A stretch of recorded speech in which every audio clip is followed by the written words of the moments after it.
अस्सलाम वालेकुम। मेरा नाम समीना इमरान है। मेरी बच्चियों ने अभी मुझे एक वीडियो दिखाई जिसमें एक गाना बहुत वायरल हो रहा है, तीनों कर बिठा लै उत्थे डांस करदी पई है, यानी कि स्कूल कॉलेज में अपने वो डांस कर रही है। मैं आपसे ये कहना चाहती हूँ कि हमारे पाकिस्तान की 60% से ज़्यादा आबादी जो है ना वो गाँव में, और वहाँ की बच्चियाँ बड़ी मुश्किलों से तालीम हासिल कर रही हैं। आपको पता है कि हम कंज़र्वेटिव लोग हैं। ख़ास तौर पे जो पंजाबी लोग हैं वो कंज़र्वेटिव होते हैं, वो अपनी बेटियों को बहुत मुश्किलों से कॉलेजेस में भेजते हैं, स्कूल्स में भेजते हैं। ज़्यादातर ये होता है कि वो अपने गाँव के अंदर ही जो स्कूल है, कॉलेज है, उसके अंदर तालीम दिलवाते हैं। अब आपने देखा होगा कि लड़कियाँ जो हैं वो तालीम की ज़्यादा शौकीन होती हैं, लड़के कम शौकीन होते हैं। लड़के इतने लग के पढ़ाई नहीं करते, ये मेरा तजुर्बा है क्योंकि मैं एजुकेशनिस्ट हूँ। मैंने लड़कियों और लड़कों दोनों को कॉलेज लेवल तक पढ़ाया है।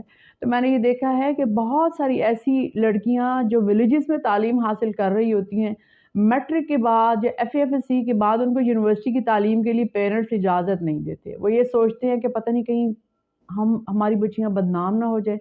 हालांकि ऐसा होता नहीं है, लेकिन उनके दिल में ना डर पैदा हो जाता है कि भाई कुछ ऐसा ना हो जाए, वैसा ना हो जाए। ज़ाहिर है हम कोई इंग्लैंड अमेरिका में तो नहीं रह रहे कि भाई हम इतने मॉडर्न हो जाएं कि हम इस तरह ना सोचें। हमने अपने पाकिस्तान को देखना है ना, और हमें ये देखना है कि हमने पाकिस्तान में हमारा लिटरेसी रेट हार्डली 60% है, हार्डली 59-60% है। तो अगर हम इस तरह के गानों को सुनेंगे, अगर हम इस तरह के गानों को वायरल करेंगे, तो फिर हमारी बच्चियां तालीम नहीं हासिल कर सकेंगी। और आप ऑब्ज़र्व करें कि पूरे कॉलेज में अगर 2000 तालिबात पढ़ रही हैं, फ़र्ज़ करें, तो उनमें से 2-4 ही ऐसी होंगी, या ज़्यादा से ज़्यादा 10 ऐसी होंगी या 20 ऐसी होंगी। लेकिन बाकी जो बच्चियाँ 1000 और बाकी जो 980 बच्चियाँ हैं, उनका क्या कसूर है कि उनके वालिदैन उनको पीछे हटाना शुरू कर दें कि भई कॉलेजेस में तो ये हो रहा है। और मैं ये भी चाहती हूँ कि स्कूल कॉलेजेस में ये जो डांस पार्टीज़ हैं, इनको रोका जाए। ये नहीं कि बच्चों को आप एन्जॉय ना करने दें, बच्चे एन्जॉय करें, ज़रूर करें। लेकिन इस तरह स्टेज पे चढ़ के इतने खुल्लम-खुला डांसेज़, या कुछ कॉलेजेस को मैं ऐसे जानती हूँ कि वो प्लेग्राउंड के अंदर इतना वो डांस, एक वो स्टेज वो पहले बनाते हैं, फिर वो एक रैंप वॉक हो रही होती है, फिर बच्चियाँ डांस कर रही होती हैं। तो आप लोग कोशिश करें इन चीज़ों को अवॉइड करें। बच्चों को आप एन्जॉय ज़रूर करने दें, लेकिन अगर एक बच्चियाँ इतने बड़े प्लेग्राउंड में सरेआम डांस कर रही होंगी, तो आप देखें कि इर्द-गिर्द में कितने वर्कर्स होते हैं, जो वो देख रहे होते हैं। तो है तो ये गुनाह ना। तो आज की अच्छी बात ये है कि हमने अपने मज़हब को तालीम के साथ लेके चलना है। मज़हब और तालीम दोनों बहुत ज़रूरी हैं।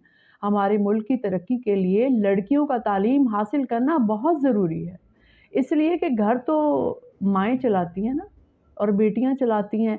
अगर वो अच्छी एजुकेटेड नहीं होगी, तो वो अपने बच्चों को अच्छी तालीम नहीं दे सकेंगी। तो इसलिए मेरी आपसे ये रिक्वेस्ट है कि इस तरह के गानों पे गौर ना करें, और इसको बस आप दरगुज़र करें, और अगर हँसना है तो हँस लें। लेकिन ये है कि इसका जो इम्पैक्ट है ना, वो बहुत सारे ऐसे लोगों पे जो देहातों में रहते हैं बहुत गलत पड़ता है। ऐसा ना हो कि आप इस एन्जॉयमेंट में बहुत सारे पेरेंट्स जो अपनी बच्चियों को यूनिवर्सिटी से हटा लें, कॉलेजेस से हटा लें, और वो तालीम ना हासिल कर सकें। बहुत-बहुत शुक्रिया आपका। अगली स्टार्ट कर देती हूँ ना, फिर आप उसकी एडिटिंग कर लेना। क्या कर देती हूँ? अगली स्टार्ट कर देती हूँ। क्या अगली क्या? सुभान अल्लाह। इसको बंद कर दे।